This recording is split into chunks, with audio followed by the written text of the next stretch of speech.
Hello friends, आज का video सबसे इंपॉर्टेंट वीडियो होने वाला है क्योंकि आज के वीडियो में हम बात करने वाले हैं कि अगर आप YouTube से इनकम जनरेट कर रहे हैं, यानी कि YouTube से अगर आप इनकम कमा रहे हैं, पैसा कमा रहे हैं, तो उस पर आपको टैक्स के कौन कौन से कंप्लायंसेस एप्लीकेबल होने वाले हैं। जीएसटी आप पर एप्लीकेबल होगा या नहीं होगा। अगर एप्लीकेबल होगा तो आपको जीएसटी में कब रजिस्ट्रेशन करवाने की जरूरत पड़ेगी। इनकम टैक्स कौन सा रिटर्न आपको फाइल करना होगा। बुक्स ऑफ अकाउंट्स आपको कब मेंटेन करने की नीड होगी और टैक्स ऑडिट आपके लिए कब एप्लीकेबल होगा। आपको जीएसटी ना पे करना पड़े इसके लिए आपको कौन सा फॉर्म फिल करना है, ये सब कुछ आज हम इस वीडियो के अंदर डिटेल में बात करेंगे। अगर आप YouTube पर वीडियो सर्च करेंगे कि टैक्स ऑन यूट्यूब इनकम, तो वहां पर आपको डिटेल में कोई भी वीडियो नहीं मिलेगा। आज मैं आपको डिटेल में बताने वाला हूं कि सर आपके ऊपर कौन कौन से टैक्स के कंप्लायंसेस होने वाले हैं जिनको आपको फॉलो करना है। तो वीडियो पूरा देखिएगा। अगर आप यूट्यूब से इनकम कमाते हैं तो, या फिर फ्यूचर में अगर आप कमाने वाले हैं तो। सबसे पहले बात करते हैं कि types of YouTube income. YouTube से आप किस तरह से इनकम जनरेट कर सकते हैं। सबसे पहला आता है sir AdSense for YouTube.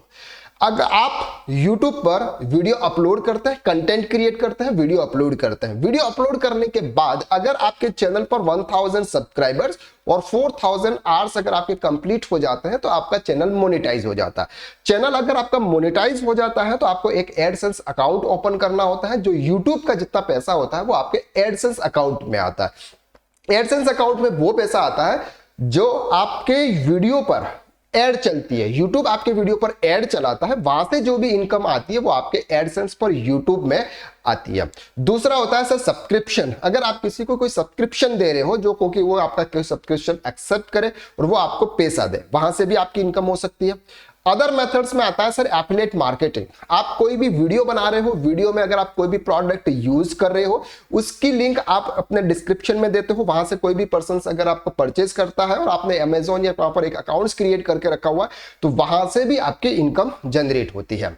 Next option आता है sir brand details. Brand details का मतलब होता है कि आप कोई भी वीडियो बना रहे हो और वीडियो में अगर किसी भी पर्सन या किसी भी ऐप या किसी भी कोचिंग इंस्टीट्यूट की आप वहां पर ऐड कर रहे हो, कि आप बोल के ऐड कर रहे हो और फिर वहां से आप उनसे पैसे ले रहे हो, तो वो क्या आता है सर ब्रांड डील्स। यानी कि एक ब्रांड पैसा, ब्रांड के लिए आप कोई प्रमोट कर रहे हो, वहां से आप इनकम जनरेट कर रहे हो। तो इन चार टाइप से आपकी इनकम जनरेट होती है। इन चार टाइप्स के इनकम पर आपको कौन कौन से टैक्स के कंप्लायंसेस फिल करने हैं ये हम अब आगे देखने वाले हैं। वीडियो थोड़ा सा लंबा होने वाला है लेकिन बहुत इंपॉर्टेंट है। एक एक चीज में यहां पर आपको टैक्स कंप्लायंसेस के रिलेटेड कवर करने वाला हूं। वीडियो के लास्ट तक बने रहिएगा, आपके सभी कंसेप्ट इनकम टैक्स और जीएसटी के रिलेटेड सभी क्लियर हो जाएंगे। सबसे पहले बात करते हैं कि अगर आप YouTube से इनकम कमाते हैं तो आपको टैक्स, दो तरीके के टैक्स चार्ज होते हैं। एक होता है सर जीएसटी जिसको हम बोलते हैं गुड्स एंड सर्विस टैक्स, जो कि एक हमारा इनडायरेक्ट टैक्स है, और एक होता है सर इनकम टैक्स जो आपकी इनकम पर लगता है, यानी कि डायरेक्ट टैक्स है। सबसे पहले बात करते हैं टैक्स जीएसटी यानी कि गुड्स एंड सर्विस टैक्स। अब आप यहां पर YouTube पर वीडियो अपलोड करते हो, वीडियो अपलोड करने पर जो भी आप अपनी सर्विस दे रहे हो, क्या वो जीएसटी के क्राइटेरिया में सप्लाई मानते हैं या नहीं मानते। सबसे पहले डिपेंड ये करेगा कि सर जीएसटी जो भी चार्ज होता है ना वो गुड्स और सर्विस पर होता है, और सप्लाई का मतलब होता है या तो आप गुड्स से दे रहे हो या फिर आप सर्विस दे रहे हो। तो क्या YouTube पर वीडियो अपलोड करना क्या सप्लाई माना जाता है। YouTubers supply service by posting video and content on their channel with monetization, providing platform for advertising. Hence, YouTubers are to be considered as supply of service. अब यहां पर आप यूट्यूबर्स हैं, आप वीडियो अपलोड कर रहे हैं, कंटेंट क्रिएट कर रहे हैं, जिस पर यूट्यूब उसके ऊपर ऐड चलाता है जहां से उनको पैसा मिलता है। That means this is the one type of supply. अगर ये सप्लाई है तो अब आप पर जीएसटी एप्लीकेबल होता है, आप पर जीएसटी एप्लीकेबल होता है। अगर आप यूट्यूबर्स हैं आप पर जीएसटी एप्लीकेबल होगा, लेकिन आपको जीएसटी में रजिस्ट्रेशन करवाना है या नहीं करवाना है, क्या लिमिट है। Is registration required for YouTubers. The registration is required by YouTubers where total paid-based turnover is more than 20 lakh for financial year. अगर आप YouTube से, YouTube एडसेंस से या फिर YouTube एड से या फिर आप किसी भी तरीके से अगर आप एक साल में 20 लाख रुपीज से ज्यादा का अगर आपके बैंक अकाउंट्स में क्रेडिट होता है या फिर आप इनकम जनरेट कर रहे हैं तो आपको जीएसटी में रजिस्ट्रेशन करवाना कंपलसरी हो जाएगा। किसी किसी स्टेट में 10 लाख रुपीस भी है, आप अपने स्टेट के हिसाब से देख लीजिएगा।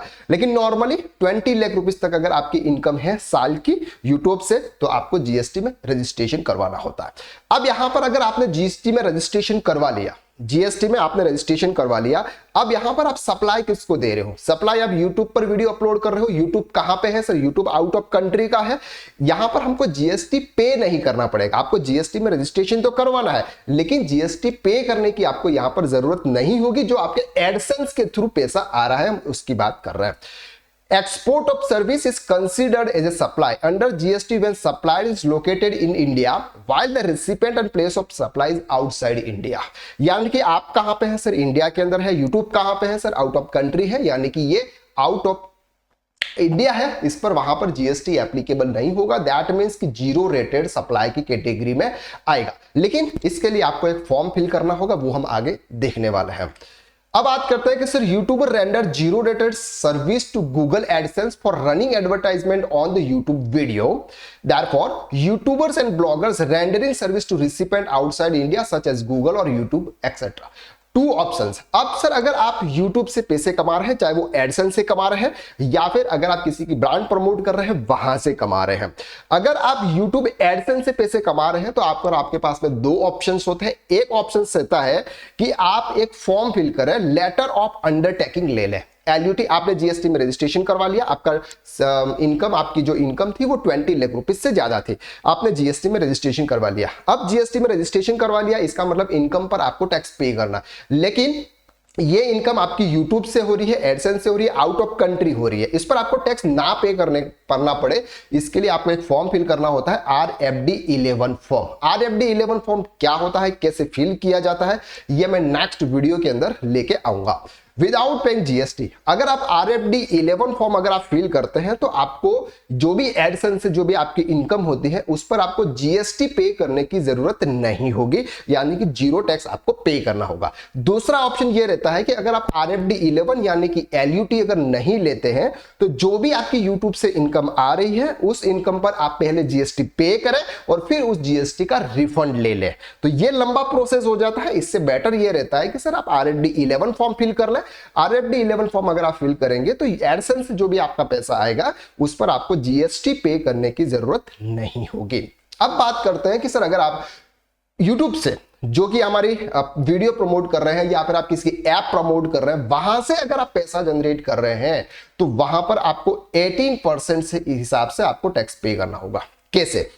फॉर एग्जाम्पल कोई एक पर्सन आपके पास में आया, आपको फोन करके बोलता है कि सर आप अपने वीडियो में बताइए कि मेरे चैनल को आप थोड़ा सा प्रमोट कीजिए, आप अपने वीडियो में बताइए कि इस कोर्सेज का, इस इंस्टीट्यूट का कोई कोर्स है, आप इसको परचेज कीजिए, यहां पर आपको ये मिलेगा।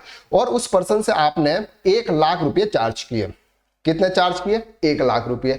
अब आप जीएसटी में रजिस्टर्ड हो, आपने जीएसटी का रजिस्ट्रेशन ले रखा है, तो आपको क्या करना है सर? 18,000 रुपीज का जीएसटी उस पर चार्ज करना है और 1,18,000 रुपीज आपको उनसे लेने हैं। ठीक है, 1,18,000 रुपीज आपने उस पर्सन से ले लिया। इस तरह से आप जिसकी भी ऐड कर रहे हो, जिसका भी आप प्रमोशन कर रहे हो, उससे आप पैसे लोगे। आपको एक प्रॉपर इनवॉइस आपको देना है जिसमें आपका जीएसटीएन नंबर, सामने वाले पर्सन का अगर वो रजिस्टर्ड है तो उसका जीएसटीएन नंबर, टैक्स का अमाउंट, ये सब आपको उसमें शुरू करना है। फिर आपको क्या करना है सर? एक GSTR 1 फाइल करना होगा जो कि मंथली होता है, या फिर आप क्वार्टरली फाइल करना चाहते हो तो क्वार्टरली भी होता है। GSTR 1 फाइल करेंगे जिसमें आप आपकी सेल्स की डिटेल दिखाएंगे कि मैंने इस मंथ में इतना सेल्स किया हुआ है। ये मंथली रिटर्न्स भी होता है, क्वार्टरली भी होता है। इसके बाद अगर आप कोई भी गुड्स या कोई भी सर्विस परचेज कर रहे हो, जो आपकी यूट्यूब से इनकम कमा रहे हो, वहां पर आपको कुछ एक्सपेंसेस होते हैं, उस एक्सपेंसेस अगर आप पे करते हो, वहां पर अगर आपने साथ में जीएसटी भी पे किया हुआ है तो उसका आप आईटीसी ले सकते हो। उसका आईटीसी लेने के बाद में जो भी आपका जीएसटी पेबल है GSTR 1 के थ्रू, फॉर एग्जांपल 18,000 का आपका जीएसटी जो आपने कलेक्ट किया वो आपको गवर्नमेंट को पे करना है। आपने कोई एक प्रोडक्ट परचेज किया था जिस पर आपने 5,000 रुपीज का जीएसटी पे किया था, तो आपको इसमें से क्या माइनस करना है? माइनस करने के बाद आपका 13,000 रुपीज बचता है, ये आपको GSTR 3B में उसका आपको पेमेंट करना है। तो ये कंप्लायंसेस आपको जीएसटी के ऊपर एप्लीकेबल होने वाले हैं। अकाउंटिंग एंड टैक्सेशन फील्ड में अपना फ्यूचर बनाना चाहते हैं, आप कॉमर्स बैकग्राउंड से या फिर आप नॉन कॉमर्स बैकग्राउंड से हैं, अगर आप अकाउंटिंग एंड टैक्सेशन में अपना फ्यूचर बनाना चाहते हैं तो हमारा एक कोर्स है सर, टैक्स कंसल्टेंट कोर्स, जिसमें हम टोटल 9 मॉड्यूल्स कवर कराते हैं। 350+ आवर्स का कोर्स है, 500+ वीडियोस लेक्चर आपको मिलते हैं और 100% प्रैक्टिकल बेस कोर्स है, जिसके अंदर balance sheet finalization, Tally, GST registration, GST reform, GST 99C, TDS के सेक्शन, जीएसटी टीडीएस के रजिस्ट्रेशन और टीडीएस के रिटर्न, ITR 1 से लेकर ITR 6, 3CD, income tax notice, payroll, salary sheet और advance Excel, Word, PowerPoint, यह सब कुछ आपको यहां पर सिखाया जाता है। सबसे मिनिमम प्राइस में आपको यह कोर्स ऑफर किया जा रहा है, उसकी लिंक डिस्क्रिप्शन में शेयर की हुई है, उस पर आप क्लिक कीजिएगा और कोर्स के बारे में जानकारी प्राप्त कीजिएगा। चलिए सर, अब बात करते हैं हम इनकम टैक्स की। जीएसटी का हम तो समझ लिया, जो कि एक इनडायरेक्ट टैक्स है। अब बात करते हैं इनकम टैक्स की। इनकम टैक्स आप पर तब एप्लीकेबल होता है जब आपकी इनकम होगी। इनकम का मतलब यहां पर होता है प्रॉफिट से, आपका प्रॉफिट कितना है, सभी एक्सपेंसेस माइनस करने के बाद आपकी जो भी इनकम होगी, इनकम में से आप एक्सपेंसेस माइनस करेंगे, जो भी आपका बचेगा उस पर आपको क्या पे करना होगा, इनकम टैक्स, जो कि साल में एक बार पे करना होता है। अब यूट्यूब से अगर आप कोई भी इनकम जनरेट करते हैं, उसको 2 हेड के अंदर क्लासिफाइड कर सकते हैं। सबसे पहला होता है इनकम फ्रॉम अदर सोर्सेज। अगर आप इनकम बहुत कम कमा रहे हैं यूट्यूब से और 2 महीने, 3 महीने, 4 महीने में अब कभी कभी आ रही है, तो उसको आप इनकम फ्रॉम अदर सोर्सेज के अंदर कवर कर सकते हो। या फिर अगर आपकी इनकम एवरी मंथ आ रही है और अच्छा खासा अमाउंट आपके अकाउंट्स के अंदर क्रेडिट हो रहा है, तो उसको आपको as a business and profession income मानना पड़ेगा, यानी कि इनकम फ्रॉम प्रोफेशन आपको मानना पड़ेगा। तो ये इनकम यूट्यूब से अगर आप इनकम को भी जनरेट कर रहे हो, चाहे आप एड प्रमोट करके कर रहे हो, किसी को प्रमोट करके कर रहे हो, या फिर आप एडसेंस से अमाउंट जनरेट कर रहे हो, कोई भी इनकम आपकी हो रही है, कौन सी इनकम मानी जाएगी सर, प्रोफेशन की। अगर आप प्रोफेशन की इनकम कमा रहे हैं, यानी कि यूट्यूब से अगर आप इनकम कमा रहे हैं, तो वहां पर आपके लिए 2 रिटर्न्स एप्लीकेबल होंगे। एक रिटर्न एप्लीकेबल होगा सर ITR 3 और एक रिटर्न एप्लीकेबल होगा ITR 4। जो भी बिजनेस एंड प्रोफेशन से इनकम जनरेट करता है उनके लिए 2 रिटर्न्स होते हैं। अगर हम इंडिविजुअल्स की बात कर रहे हैं तो ITR 3 या फिर ITR 4। अब बात करते हैं सबसे पहले ITR 4। ITR 4 किसके लिए एप्लीकेबल होता है? अगर आपकी इनकम 50 लाख रुपीस तक है सालाना, अगर आप YouTube से 50 लाख रुपए तक कमा रहे हैं, एक्सपेंसेस माइनस करने के बाद नहीं, नेट आपका जो भी है, जो भी आपकी टोटल इनकम अगर एक साल में जो भी आपके अकाउंट्स में क्रेडिट हुआ 50 लाख रुपए तक, 50 लाख रुपीस तक अगर आपके अकाउंट्स में क्रेडिट हुआ है, या फिर अगर 75 लाख अगर आप पूरा अमाउंट डिजिटल मोड में, यानी कि आपके अकाउंट्स में आता है, इसका मतलब डिजिटल मोड है, तो आपके लिए लिमिट हो जाती है सर 75 लाख। अगर आपकी इनकम 75 लाख रुपीस तक एनुअल है, तो आप 50% इनकम दिखाकर ITR 4 फाइल कर सकते हैं सेक्शन 44ADA के थ्रू। सिंपल। आपकी इनकम कितनी हो रही है सर, 75 लाख। 75 लाख तक अगर आपकी इनकम है, तो आप सेक्शन 44 ADA के थ्रू आप सिर्फ इनकम दिखा दो। इनकम का 50%, सॉरी हाँ, इनकम का मतलब होता है कि आपका ग्रॉस रिसिप्ट, ग्रॉस रिसिप्ट में से आप 50% आपकी इनकम यानी कि प्रॉफिट शो कर दो और आप आपका income tax return ITR 4 file कर दो। यहां पर आपको बुक्स ऑफ अकाउंट्स मेंटेन करने की नीड नहीं होगी ITR 4 में। लेकिन ये कब तक है सर, अगर आपका एनुअल इनकम 75 लाख रुपीस तक है, तो आप ITR 4 फाइल करके अपना रिटर्न फाइल कर सकते हैं। जो भी आपकी इनकम होगी, फॉर एग्जांपल अगर आपकी इनकम है 10 लाख रुपीस सालाना और उस पर 50% यानी कि 5 लाख, 5 लाख पर जो भी आपका टैक्स बनता है वो टैक्स पे करके आप ITR 4 फाइल कर सकते हैं। सिंपल सा प्रोसेस है। अब बात करते हैं सर ITR 3। अगर आपकी इनकम 50 लाख रुपीस से ज्यादा होती है, तो वहां पर आपको टैक्स ऑडिट करवाना कंपलसरी होता है। अगर आपका टैक्स ऑडिट होता है, तो वहां पर आपको ITR 3 फाइल करना होता है। अब ITR 3 अगर आपका फाइल करना होता है, वहां पर आपको बुक्स ऑफ अकाउंट्स मेंटेन करने की जरूरत पड़ती है। बुक्स ऑफ अकाउंट कैसे मेंटेन किया जाता है, ये मैं अभी आपको बताता हूं। तो यहां पर आपको ये क्लियर हो गया कि अगर आपकी इनकम 75 लाख रुपीस से ज्यादा अगर आपको होती है और आप सेक्शन 44 AD के थ्रू रिटर्न फाइल नहीं करना चाहते हैं, तो आप क्या करेंगे, टैक्स ऑडिट करवाएंगे। टैक्स ऑडिट करवाने के लिए आपको बुक्स ऑफ अकाउंट्स मेंटेन करना जरूरी होगा। Maintain books of accounting and tax audit under section 44 AB income tax act. Tax audit is mandatory for profession with gross receipt exceeding 50 lakh. ऐसे तो अगर आपकी इनकम 50 लाख से ज्यादा है तो आपको टैक्स ऑडिट करवाना है, लेकिन अभी इनकम आपकी एक्सेल होगी यानी कि बढ़ गई है 75 लाख रुपीस तक, आप सेक्शन 44 ADA अप्लाई कर सकते हैं। इसका मतलब यह है कि 75 लाख रुपीस से ज्यादा अगर इनकम है तो आपको टैक्स ऑडिट करवाना है। अब अगर आपको टैक्स ऑडिट करवाना है तो टैक्स ऑडिट कौन करता है सर, एक चार्टर्ड अकाउंटेंट करता है।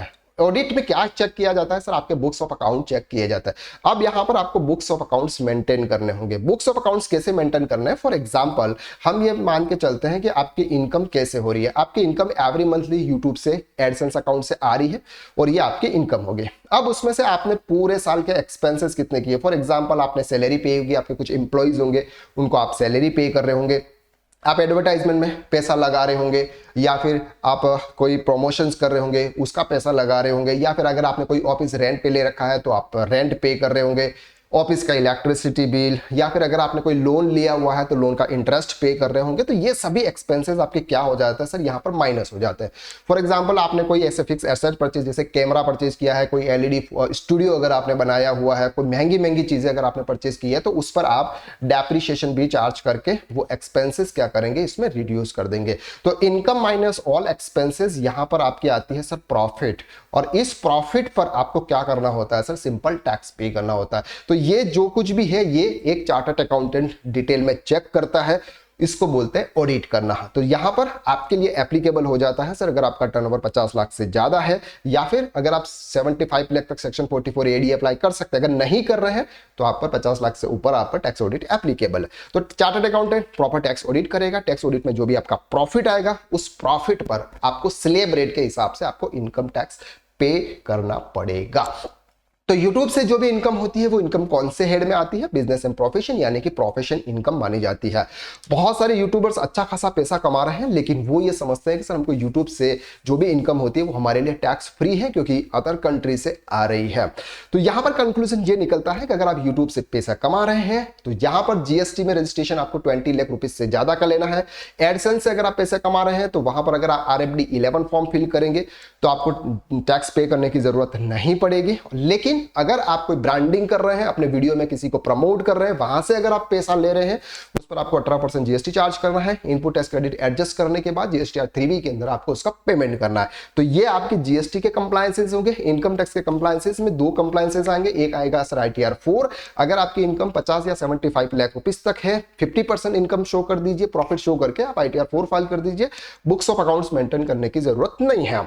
और अगर आपकी इनकम ज्यादा है, 50 लाख रुपीस से ज्यादा है, तो आपको accounts books of accounts maintain करना है, प्रॉपर बुक्स ऑफ अकाउंट्स रखने हैं, सभी एंट्रीज आपको करनी है, cash book, bank book, sales, expenses, ये सब मेंटेन करना है। आपको टैक्स ऑडिट करवाना होगा। टैक्स ऑडिट आपकी कब होती है, फॉर एग्जांपल फाइनेंशियल ईयर 24-25 की अगर हम बात करते हैं तो 31 मार्च 2025 हमारा ईयर क्लोज होता है। उसके 6 महीने के अंदर अगर आपको ऑडिट करवानी है, यानी कि 30 सितंबर 2025 तक टैक्स ऑडिट होगा। टैक्स ऑडिट होने के बाद जो भी प्रॉफिट आएगा उस प्रॉफिट का आपका इनकम टैक्स रिटर्न 31 अक्टूबर तक आपका ITR 3 फाइल होगा।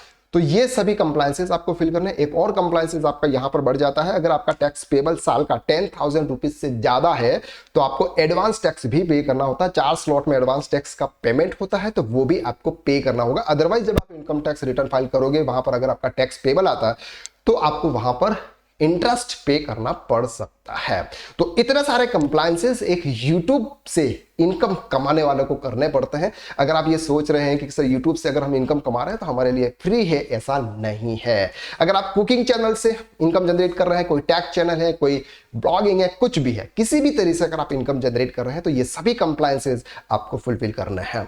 आई होप कि इस वीडियो के अंदर हमने जो कुछ भी बताया वो आपको ईजी तरीके से क्लियर किया और आपके यूट्यूब की इनकम पर टैक्स के कंप्लायंसेस क्या क्या होते हैं, वो जितने भी डाउट्स थे वो सभी डाउट्स आपके यहां पर क्लियर हो गए। अगर ये वीडियो आपको अच्छा लगा तो वीडियो को लाइक जरूर कीजिएगा। अगर आप ये चाहते हैं कि हमारे अदर यूट्यूबर्स भी इसको समझे, इसको जाने, तो आप उनके साथ में शेयर भी कर सकते हैं। अगर ये वीडियो अच्छा लगा और अगर आप ये भी चाहते हैं कि सर आने वाले वीडियोस भी अगर मुझे इस चैनल के देखने हैं तो इस चैनल को सब्सक्राइब कर दीजिएगा ना, फ्री ऑफ कॉस्ट है। इसी तरीके का कंटेंट आपको हमारे इस चैनल पर मिलने वाला है।